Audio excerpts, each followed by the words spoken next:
What's going on, everybody, and welcome back to Comic Breakdown. In this video, we are jumping into Rogue and Gambit, issue number 1, a story by Stephanie Phillips and artist Carlos Gómez. We are jumping into the story of everybody's favorite dynamic duo, and right now, Krakoa is on a precipice. Irene Adler, aka Destiny alone, she can see what is coming, but the precog cannot act. To do so, she is going to need her adoptive daughter Rogue. We already know how she feels about Remy, but for what is on the horizon, these two are gonna be instrumental in whatever comes next. So make sure you guys have subscribed to the channel, make sure that you like this video, and with that being said, let's dive into this breakdown.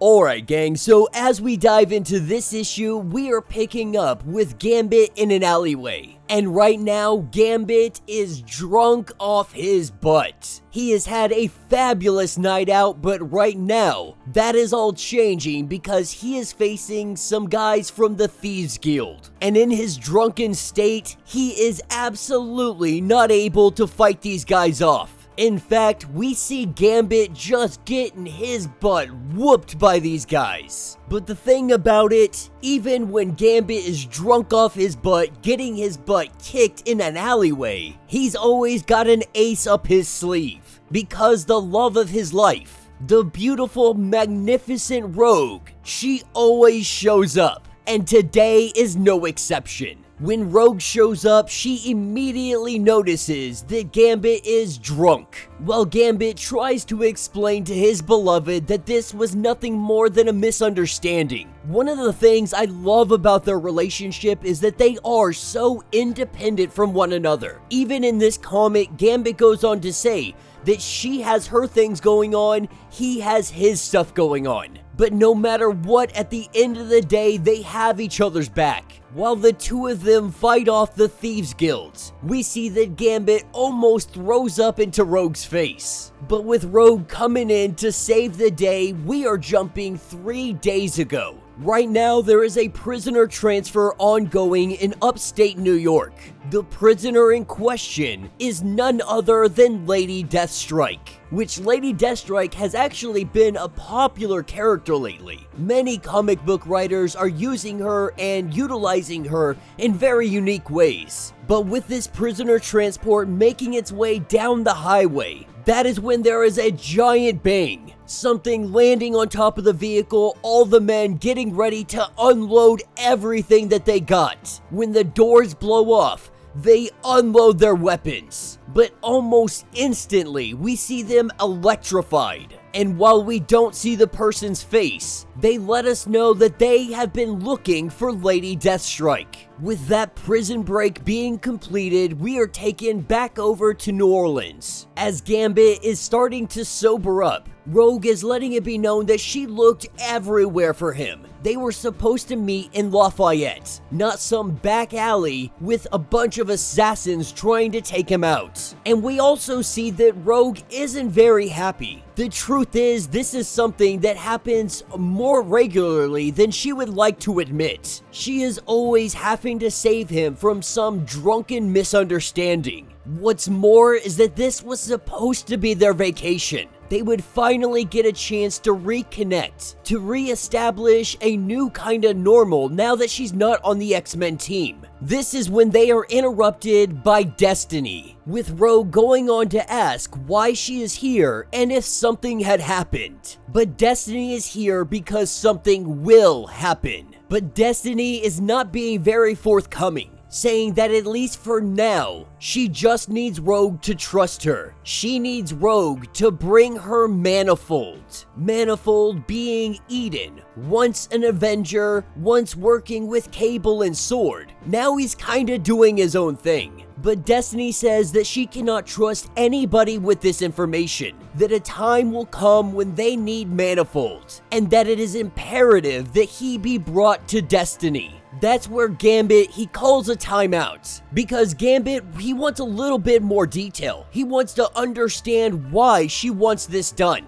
and Rogue agrees. Gambit has a point that they weren't really given a lot of information, and Destiny knows that she is asking them to do this blindly. But Destiny goes on to say that this is a delicate matter, and there is no one that she can trust more than Rogue. Whatever trust that she may have in Destiny, she is asking for Rogue to place it in her now. Getting the location, Destiny says that this may not be easy, that Manifold probably isn't thrilled about the idea of Krakoan officials, if you will, coming to ask him for help. He is not one to blindly follow Krakoan authority. He does assist Sword from time to time when called upon, but he follows his own agenda. So when they finally do get to Manifold, he can't help but laugh hysterically. The truth is, he doesn't want to help out, especially on such limited information. After everything that happened with Abigail Brand, he's not one to just jump in and help anymore. But Manifold goes on to say that the problem is, they have such limited information, he doesn't know exactly what's going on. They don't even know what this future big bad is, and what his role is supposed to be in stopping this. And so, of course, his answer is no. Besides that, he's got his own things going on. People with powers are currently going missing, primarily villains, taken from prisons, government facilities. Most recently, Lady Deathstrike's prison transport had been attacked. She has been missing for days, but surveillance detected traces of adamantium here in Nevada. They also intercepted a flight information from a private jet that is headed to that location. The person on that jet is none other than the British ambassador, the anti-mutant ambassador. This is where Rogue says that they are going to help him out. Manifold doesn't know what he's walking into. Having Rogue and Gambit by his side could be a huge asset. And while he is a little hesitant at first, he agrees to have their assistance, but this isn't going to change his mind when it comes to Destiny. That is what takes us outside Las Vegas, with the British ambassador showing up, meeting some armed individuals, and they have Lady Deathstrike with them. Some kind of tracking device or maybe a control device on her neck. As they begin to make this exchange, passing over the money, so on and so forth. That is where we see one of Gambit's cards, Manifold, teleporting them in. They start whooping some butt right off the bat, with the ambassador running into his jet telling them to start the engines. These people that he was here to meet say that their boss will not be pleased. She pulls out some kind of weapon. She points it at our mutants, and their powers begin to drain. Now that they are fighting on an even playing field, all of these men, they begin to come in on them. This is where Manifold, with just enough power to open up a portal, he opens one up and he sends Rogue and Gambit out of here. The only problem, Manifold no longer has the power to get out of here or do anything. With guns drawn on him, this blonde-haired lady who seems to be the one in charge, she takes one of those devices like they had for Lady Deathstrike, and they put it onto Manifold's neck. Not sure who these guys work for, but they have just captured one of the most powerful mutants that they could possibly capture. Alright gang, so as we dive into this issue, we are picking up in Nevada. We are picking up in the desert, far away from everything and anything. Gambit and Rogue find themselves wandering in just any direction, and neither of them have any access to their powers. Not after their last confrontation and where Manifold had been taken hostage. He had been taken captive. And as you may imagine, Rogue is not in a happy situation. They are hoping that they just hit some kind of civilization soon, or that their powers return soon. Now Gambit, he just wants to call this whole thing off. They tried to do what Destiny had asked, and look what happened. Manifold is currently lost. Their powers are currently gone. Whatever her mother had intended, he is sure that this wasn't it, that this can no longer be their fight, that they should go home and they should get some help. But Rogue refuses to abandon Manifold. She refuses to abandon this mission. She swore them to secrecy, Destiny had, and she trusts her. But this is also where they see that Rogue's powers are gone. Now, they've already known this, but they didn't think about it. They haven't thought the process of being able to touch one another. So while they are in the midst of arguing, she thinks about the fact that she doesn't have to control herself. She hasn't been completely free of her powers in a while, to not have to control them with the love of her life. And so they take this opportunity and they kiss. They get in real close and nice like. And that's what takes us over to Manifold. Currently locked away in a cell, there's some individual that is having a conversation with him.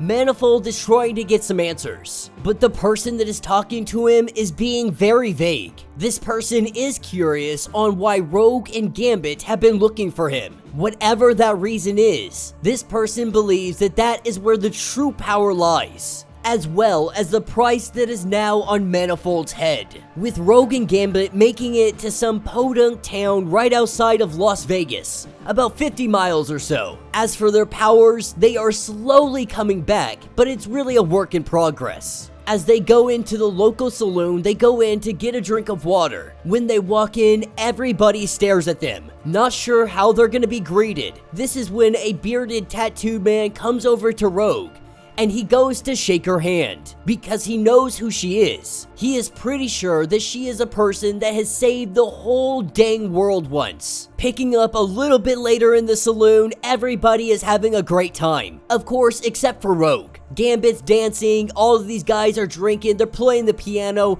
they're just having one heck of a time. And while Rogue is being a stick in the mud, Gambit grabs her and he starts dancing with her. That is, until the music stops. The music stops because of Black Panther. And Black Panther is showing up, letting Rogue and Gambit know that they need to accompany him back so that they can answer for their crimes. Of course, Rogue and Gambit are very confused on what the heck he is talking about. Black Panther saying, did you think that they would notice the disappearance of a fellow Avenger?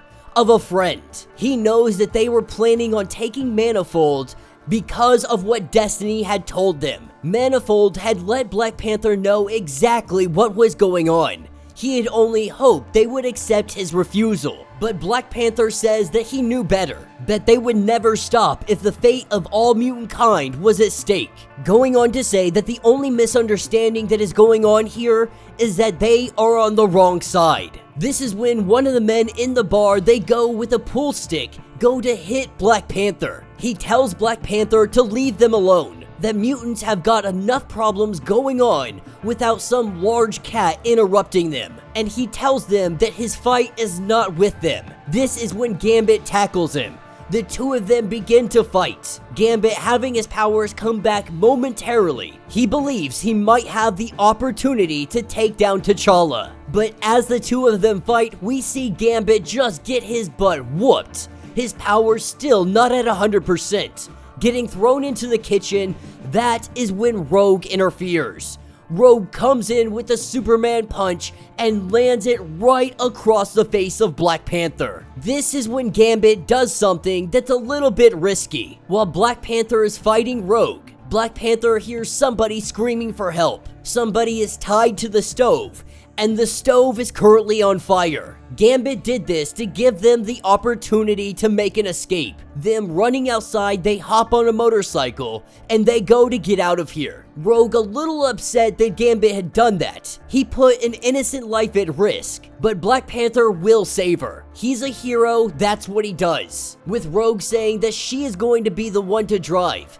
They take off, Gambit confirming that the woman was saved. Rogue knows that they need to find Manifold before Black Panther finds them. This way they can prove their innocence. Now their powers may be in and out right now, but they don't necessarily need mutant abilities to find Manifold. They just need somebody with the right technology. That's where they head back to Krakoa and they meet up with Forge. Alright gang, so as we dive into this issue, we are picking up in New York City. We are picking up with Mystique and Destiny. And Mystique feels like Destiny has been trying to avoid her. And in a way, she really has. But right now, she is so focused on Manifold. She's trying to collect her thoughts, to understand everything that she is seeing in these visions. While she is very vague and doesn't give detail on the visions, she says that Rogue and Gambit, they cannot fail. Her biggest concern that they will fail is because of Gambit. That's what takes us to Forge Lab in the treehouse. Coming to Forge hoping that he has some way to be able to track down Manifold. But Forge tries to say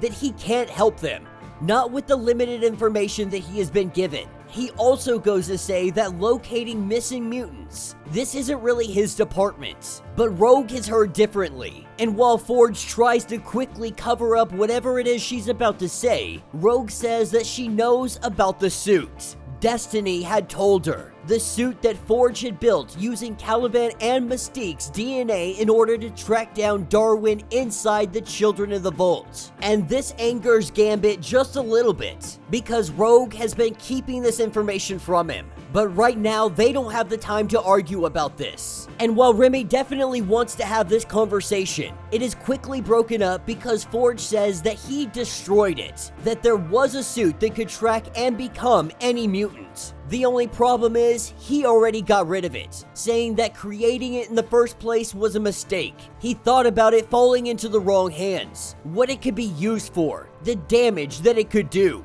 And while he tells Rogue that everything about it is gone, the research, the equipment, all of it, we see Gambit playing with some things he probably shouldn't be playing with. And this causes a huge explosion in Forge's lab. As everyone gets to their feet, Forge yells at them to get out of the lab. And so with Gambit and Rogue leaving, Rogue is even more upset than she has been with him in a long time, telling him that all he has done is complain. He has caused problems. She apologizes for this interrupting their vacation.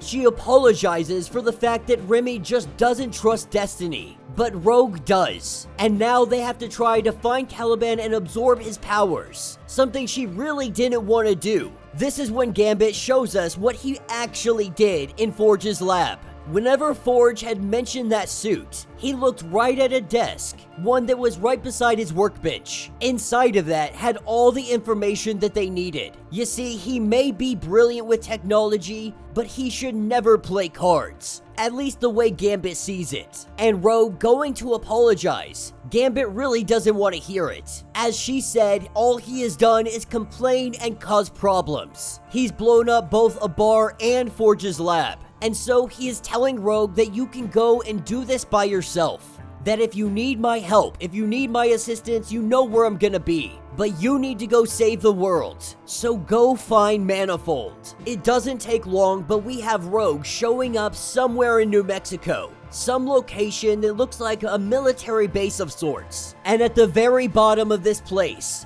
that is where Manifold is. With Rogue coming in, she quickly sees that this is a trap. But while this may be a trap, she's not really that concerned about it. Having the powers of Captain Marvel and the ability to absorb life energy, she wastes no time going down here, calling out whoever is in charge because she knows that they know she is here. That's when the floor begins to open up. And from there, we see Juggernaut, we see Vanisher, Deathstrike, Manifold, Absorbing Man, and Electro. All of them have been recently captured. All of them under the control of this device that has been placed on their neck. And all of them immediately attack Rogue, while she does her best to hold them off, to try and let them know that they are being controlled. Rogue is finally piecing all of this together. They are capturing and selling superpowered individuals. Ones that now have a control thing on their neck. So these guys can be used as any kind of weapon that they would like. In the midst of this fight, that is where Rogue pulls off the control device that is on Vanisher's neck. But what Rogue didn't know is that these devices, they are implanted directly into the nervous system. If you remove the device, the person will die. That is where Vanisher begins to cough up blood, Rogue standing over his body as they watch him die. This is 3 months ago. While the two of them have their duel, we have individuals that are watching from across the globe. This little gladiator match is being put on by the Power Broker. While the ambassador from the UK is a little bit skeptical, this is because the Power Broker has failed on multiple occasions, never fully being able to come through with whatever it is they're trying to do. But he assures the ambassador that this time things are different, showing him truly what they are capable of. With a click of a button, we see Absorbing Man no longer having any ability to defend himself, as if all of his motor skills, his mind, were simply shut off. And so Juggernaut gives him one hell of a beatdown. The Power Broker is demonstrating exactly what he is doing, what he has created. He has created an opportunity for people to be able to use these mutants and people with powers as weapons, as mindless drones. That's what picks us up in present day, with Rogue trying to take one of these little devices off of one of the people captured. It led to an inevitable death, one that she did not expect. She didn't know that trying to take the device off would kill somebody. And Rogue, in a fit of rage, she goes directly for the Power Broker. But being tunnel vision, that is where Juggernaut is able to knock her for a loop. As she goes in to make her second attack, that is when Manifold teleports in from behind her, paralyzes her with a device. This drops her down to the ground, and the Power Broker is able to put one of these mind control chips onto her neck as it gets ready to activate. That is where the bombardment comes in. The cards are being thrown because Gambit has made his arrival. With Gambit throwing his cards, he is able to back everybody off of Rogue.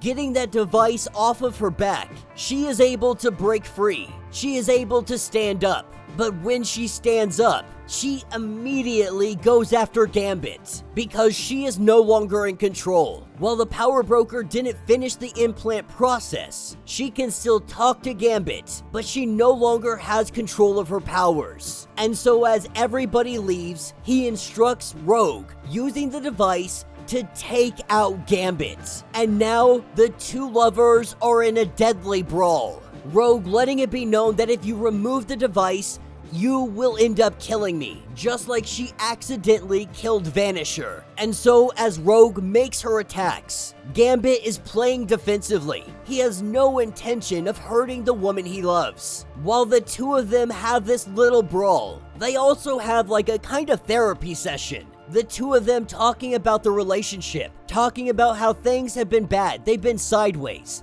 At one point in time, Gambit used to look at Rogue like she was the only girl in the room. But lately, she's been feeling as if something is missing. Feeling as if Remy has just simply been keeping things from her. Like he literally died in Otherworld, and he has refused to talk about it. There is so much that the two of them have been struggling with. And as Gambit says that he trusts her and he does love her, she hits him with one hell of an uppercut. Knocking him down to the ground, she tells him that you gotta leave. But he would sooner die again than leave her side. This is where the Power Broker instructs her to start absorbing the powers of everybody in the room, gaining the powers of Electro. She tells him that you gotta get out of here before he ends up dead, to go find the Power Broker, to get the remote, because she cannot hold back any longer. As we pick up with the Power Broker trying to make his escape on a helicopter, it lifts up into the air, but the propellers, they get taken out by some playing cards. That helicopter falling down into a fiery crash. The Power Broker crawling out. Gambit demands the remote control. But the Power Broker says that even with the remote, you won't be able to save her. As long as that device is on her neck,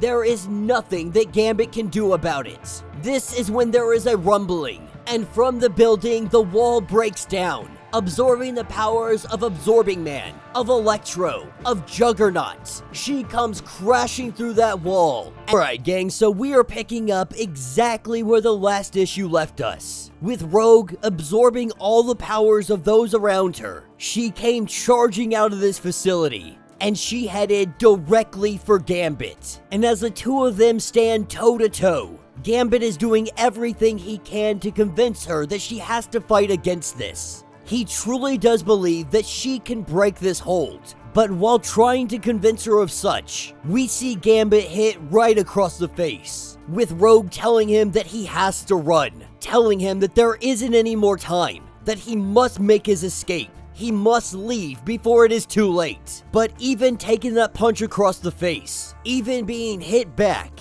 we see Gambit get back to his feet, and he refuses to leave her side. Even as we watch electricity coursing through his body, Rogue is trying to let him know that she has no control. She's trying to let him know that he needs to go. But Gambit stands firm, pushing through all the pain, taking every bit of electricity that she sends out at him. And while she claims that she has no control, he doesn't believe this. She's fought the Avengers. She's taken on aliens, supervillains, even death. And she has always won. That he was there when she gained control of her powers. In his eyes, in his mind, there is nothing that his wife can't do. That's when a surge of power goes through Rogue's body, and then she collapses. But with Gambit helping her down to the ground, ensuring that her body doesn't just fall, we see Rogue headbutt him, and Gambit really thinking that his little pep talk would have done the trick. Rogue lets him know that it did work, but that headbutt is definitely something that he earned. And so, with the two lovers intertwined on the ground, this is where the power broker comes in. Taking off his shirt, a device is put onto his chest. And while Rogue and Gambit tell him that this is over, he says that this is far from over. And so, with the device on his chest, we see that he is mimicking the powers of Deathstrike. But even with him being amped up with all this power, it is not enough for the likes of Rogue and Gambit, the dynamic duo. They go in on the power broker and they lay one heck of a beatdown on him. And while Rogue is going toe to toe with the power broker, Gambit is messing around with the control, trying to turn it off so all the others are no longer under the control of the power broker. With the power broker's companion recognizing that this fight has been lost, that the power broker is going to lose, she goes and she takes that device from his chest, with Deathstrike taking the power back. We see Juggernaut, Manifold, Absorbing Man, all of them making their entrance. And so while they handle the power broker, we pick up one day later. We pick up at the treehouse in New York City. And right now, Rogue is with Destiny, with Rogue saying that she was unable to remove the device that the power broker implanted onto her neck. At least unable to without the fear of paralysis or death. And now what Destiny is asking her to do, to betray everybody and everything. And while Destiny swears that this is for love and protection, that protecting Gambit means protecting all mutants, that this is the only way, because war is coming. And the uncomfortable truth is that they are doing what they are doing so that they can survive. This is when Rogue pulls out that device, that remote control. Pressing a button, that is when Manifold appears, because he is still under the control of this device, with Destiny going on to say that she can't promise forgiveness from anybody, but what she can promise is that they will live. That Black Panther, he can keep searching, Manifold can get angry, Gambit can get into his feelings, but at the end of the day, mutant kind will survive. This is when they walk over to the water, a capsule rising up from it. Destiny says that this is the safest place that he could possibly be in the world. That Manifold either stays here, or all of them follow him into a grave. Apologizing to Manifold, they put him into the capsule. They tuck him away, And that's what picks us up later at Gambit and Rogue's apartment. The smoke alarm blaring because Rogue was trying to make some food and it caught on fire. Trying to make some gumbo for him, but she definitely messed up here. But there's more going on with her than just that. Everything with her mother. Everything that just happened, plus she cannot get this device off of her neck. Now, when she had saw Forge today, he said something about creating a real localized charge that could cancel the effects of the implant power that Broker had put on them.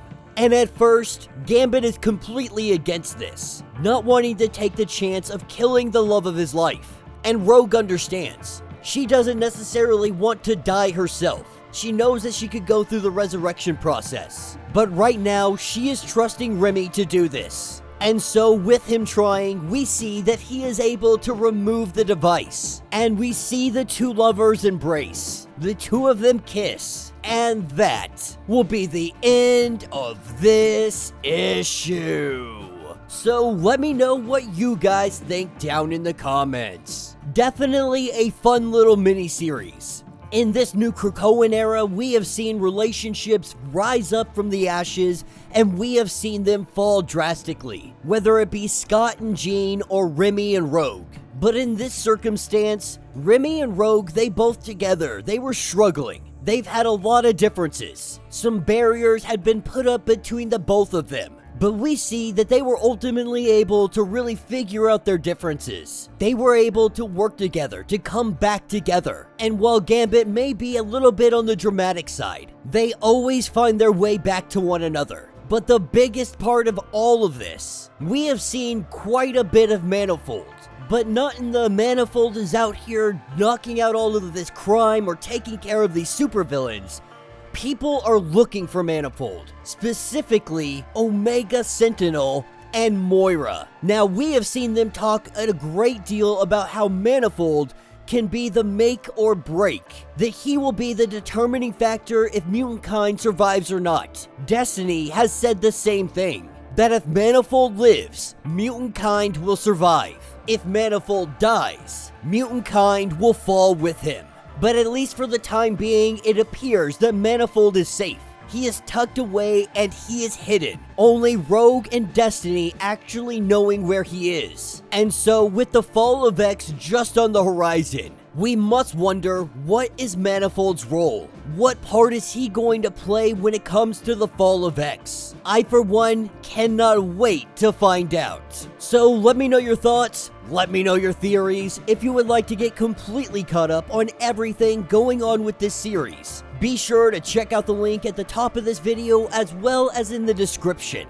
It will get you completely caught up on everything going on with this series. If you would like to support the channel, you can always do so by joining the channel membership. Much like Patreon, having multiple different tiers, from $1 to $50. From loyalty badges to comics every single month. Not only are you helping out the channel tremendously, but you are getting tons of perks in the process. If you're unable to do this, do me a favor, subscribe to the channel, like this video, hit that notification bell, and with that being said, until the next breakdown.